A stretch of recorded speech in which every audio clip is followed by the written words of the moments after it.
राजनाथ जी, कई लोगों का ये कहना है कि इस बार मतदान जो है पिछले चुनावों के मुकाबले कम है।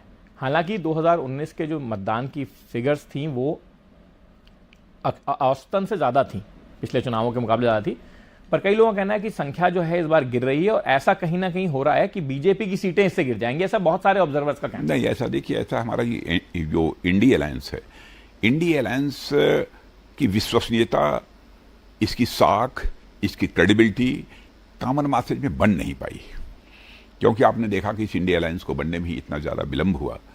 और फिर इंडी अलायंस के कई ऐसे एलाइज हैं जो कि कुछ राज्यों में अलग अलग चुनाव भी लड़ रहे हैं। मैं एक ही उदाहरण आपको देना चाहता हूं। आम आदमी पार्टी है। आम आदमी पार्टी पंजाब में कांग्रेस के खिलाफ चुनाव लड़ रही है, लेकिन दिल्ली में साथ मिलकर लड़ रहे हैं, कुछ अन्य स्थानों पर साथ मिलकर ये चुनाव लड़ रहे हैं। तो इस इंडी अलायंस की जो एक क्रेडिबिलिटी बननी चाहिए थी कॉमन मासेस के अंदर, एक भरोसा जो बनना चाहिए, तो वो नहीं बन पाया है।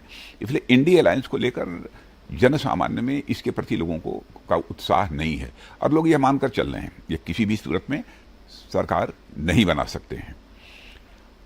लोग इसके प्रति पूरी तरह से आश्वस्त हैं कि इस बार की भी सरकार मोदी जी के नेतृत्व में भारी बहुमत के साथ बनेगी, ये लोगों का भरोसा विश्वास है।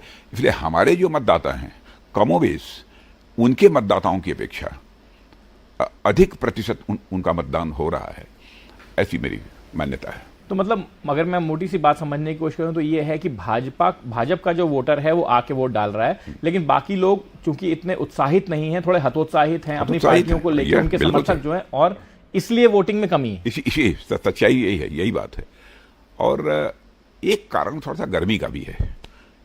मैं समझता हूं कि पिछले बार जो चुनाव हुए थे, मैंने आज के 5 साल पहले, तो उस समय मतदान के समय इतनी गर्मी नहीं थी जितनी की गर्मी इस समय है। हाई टेम्परेचर है इस समय।